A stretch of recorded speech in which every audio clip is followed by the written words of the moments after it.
I cannot enter.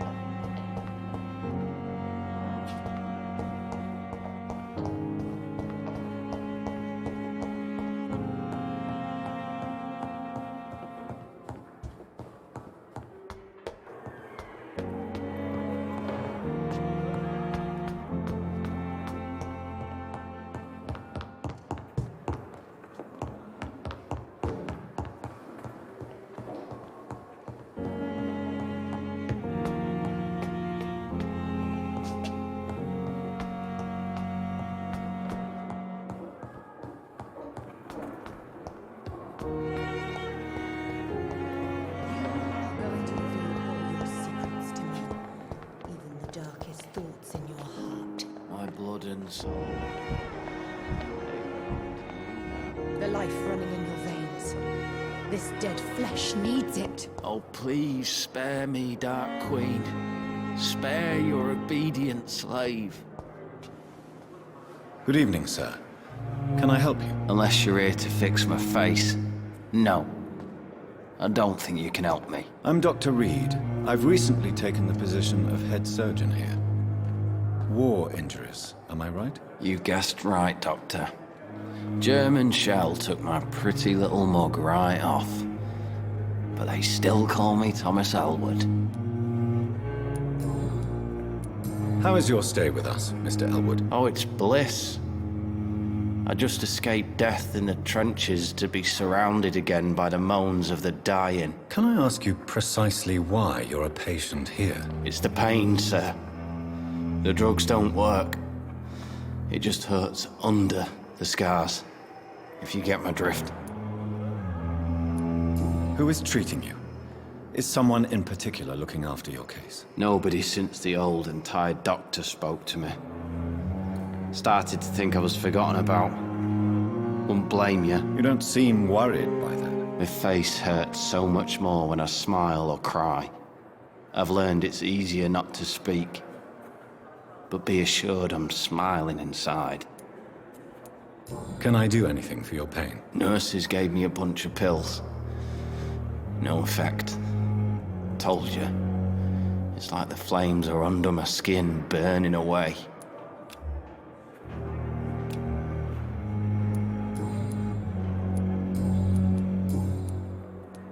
Where were you stationed, sir? Did you serve for long? I really don't want to talk about all this shit. No offense. I was pushing too much.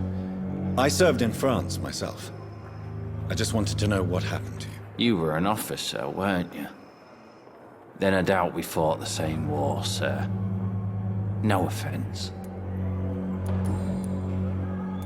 Goodbye for now, Mr. Elwood.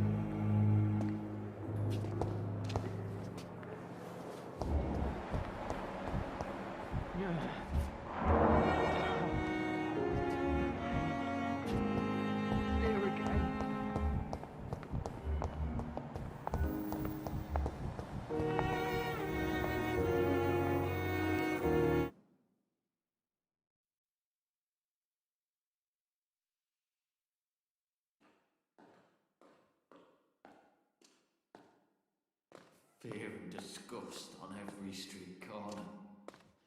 The daily... Good evening, miss. I'm Dr. Reid, the new surgeon at the Pembroke Hospital. And who are you? Your name has no meaning to me, mortal. You're nothing but dust blown by the winds of eternity. I beg your pardon? What are you begging for, mortal? My clemency? Well, tonight maybe I'm inclined to mercy. You'll never forget the night you met THELMA HOWCROFT. You keep calling me mortal. Why is that? And if I'm mortal, what are you? Well, Dr. Reid, if you must know, I'm a vampire. And why do you believe you're a vampire? I don't need to believe anything. It is what I am. It is what I feel within this hollow shell of flesh.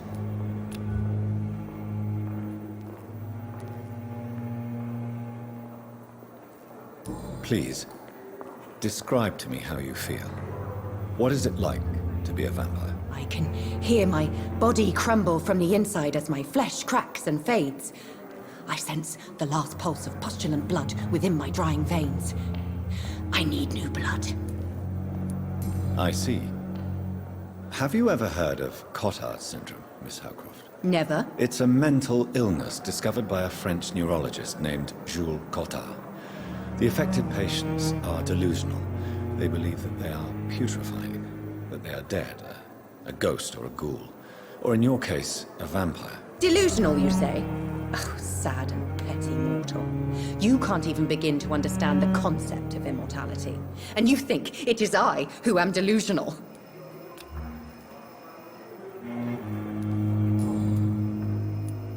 I'm assuming you must be a patient here.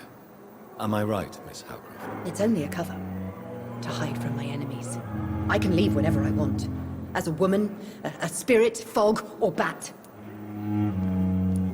Who are these enemies you mentioned? Can you describe them? I cannot say for sure.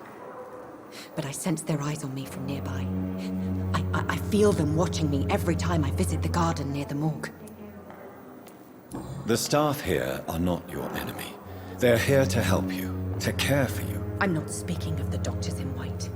I'm speaking of the men and women who hunt me. For I am a vampire! I see. Don't worry. These people will not find you here. I'll personally make sure they leave you alone. Thank you, mortal. But do not interfere with them, for you are no match for those that hunt me.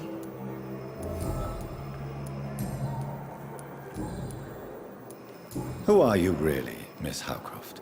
I mean, apart from being a vampire. Is that not enough for you, puny mortal? What do you require? Proof of my powers? I'm curious to know who you were before becoming a vampire. It was such a long time ago, I don't remember. Centuries of unholy life can have strange effects on one's minds, you see?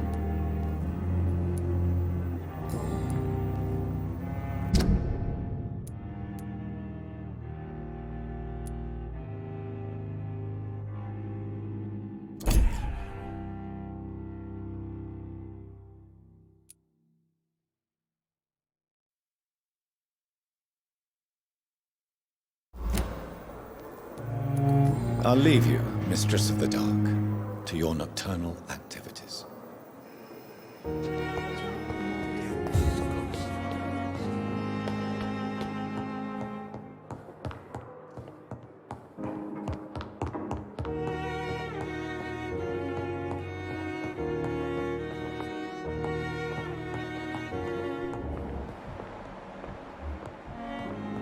It's locked, all right.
How can I be sure I'll not find your unconscious body in the house again?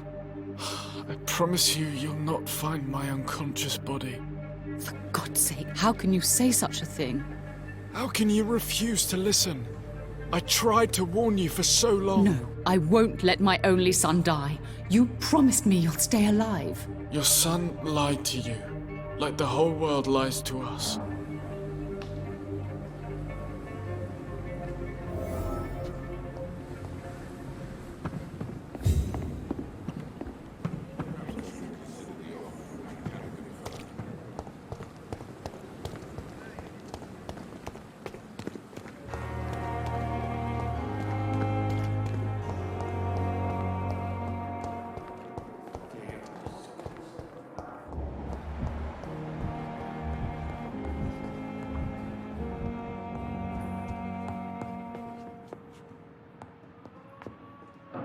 Good evening, Mr. Goswick. How are you? I'm okay. Admit it, Mortimer. Your mother had you hospitalized here because you tried to kill yourself. Yes, it's true. All right, then. This is the first time we've really shared information about your case. Shall we call this progress? Call it what you want, Dr. Reid. You can trust me. I won't report you to the authorities. My one and only concern is your health. I guess I should thank you then. Can I help you in any way, Mr. Goswick? I wrote a letter for my mother. She was supposed to read it after my death. But I suppose she doesn't have to read it now. I see. And is this letter still near the place where you tried to take your own life? Yes.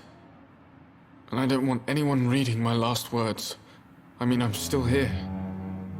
If you bring me back that letter, then perhaps we'll talk. But in the circumstances, I'm willing to give you the benefit of the doubt. I have to go now, sir. But don't hesitate to contact me if you need any help. I'm all right. Don't waste your time. Good evening, Doctor. How is my son doing?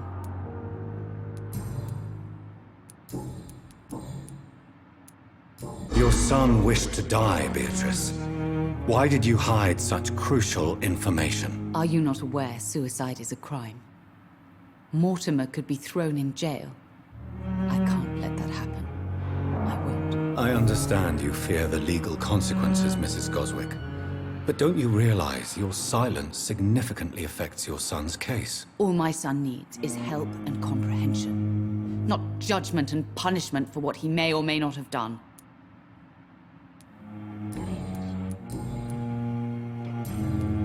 Goodbye, Mrs. Goswick. Good evening, Mr. Goswick. How are you? I'm okay.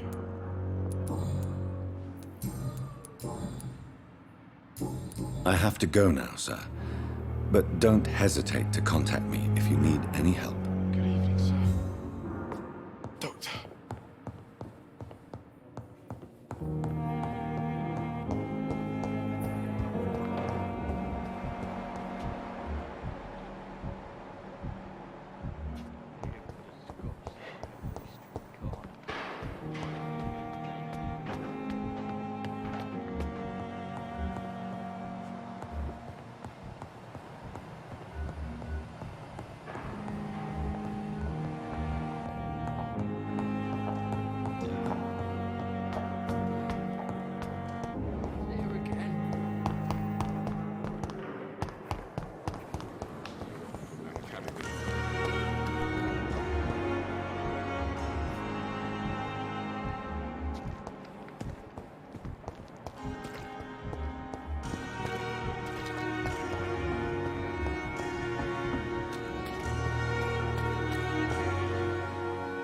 Good evening, Mr. Cox. Dr. Reid.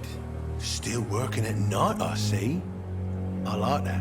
And why is that? People who don't sleep at night always seem more alive to me. More interesting, one way or another. You're lucky to be alive, Mr. Cox. I hope you're starting to take better care of yourself. This place is full of sickness and decay. How could I get better in such a dump? Consider yourself lucky that I'm treating all of my patients equally. But don't push your luck. Don't play the innocent with me. I'm sure you have good reasons to act this way. And also weaknesses that can be exploited.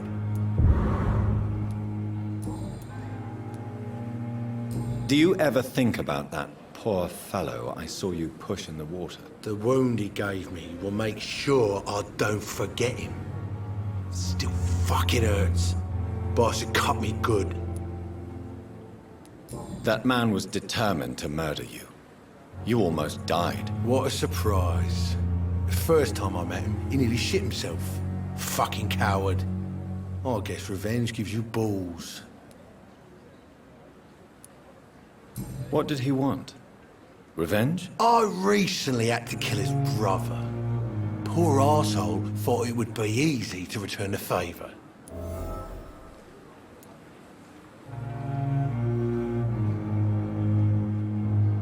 You're a monster, Mr. Cox.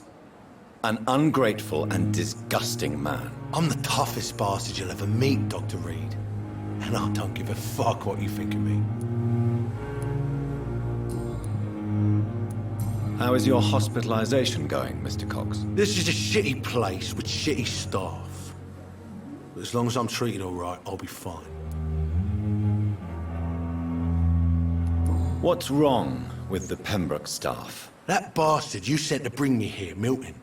I thought he was going to break all my bones before I reached my bed. I see.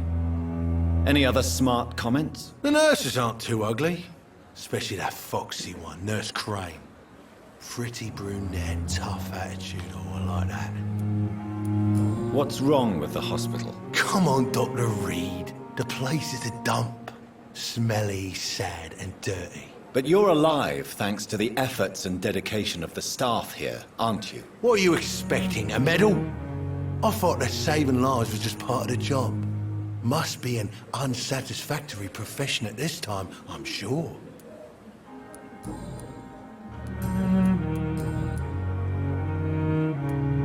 How long do you think you can escape the law, Clay? I know this city like the back of my hand, Doc. I know its streets, who to pay, who to avoid, and who to bully. I won't get caught.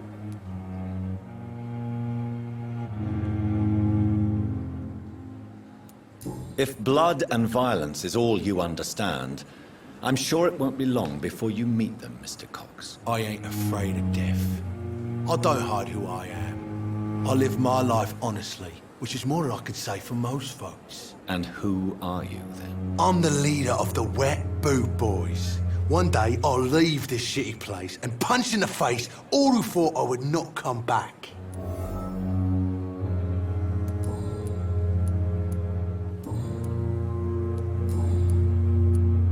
I'll leave you for now, Mr. Cox.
Good evening, Milton. Good evening, Doctor. Still trying to save lives? I have some good news, Milton. What? The epidemic's over? I retrieved your wallet with all the money and a certain picture. Well, yeah, Pippa Hawkins is my girl. So what? Is it the difference of skin colour that bothers you? Not at all, Milton. Good. Please, take this money anyway. To remind you to keep your mouth shut. Not everybody is as broad-minded as you, Dr. Reid. What's going on between you and Nurse Hawkins? Pippa's tired. Tired of all this shit. Tired of all those corpses piling up. She's as depressed as I am.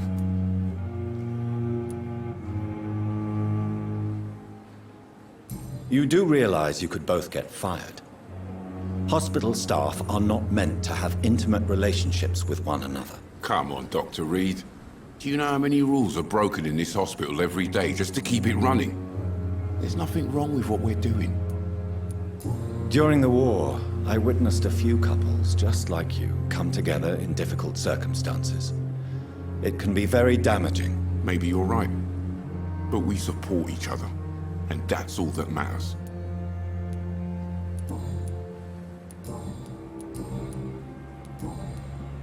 Goodbye, Milton. So many deaths. A lot of my own life. Every streetcar. Daily route.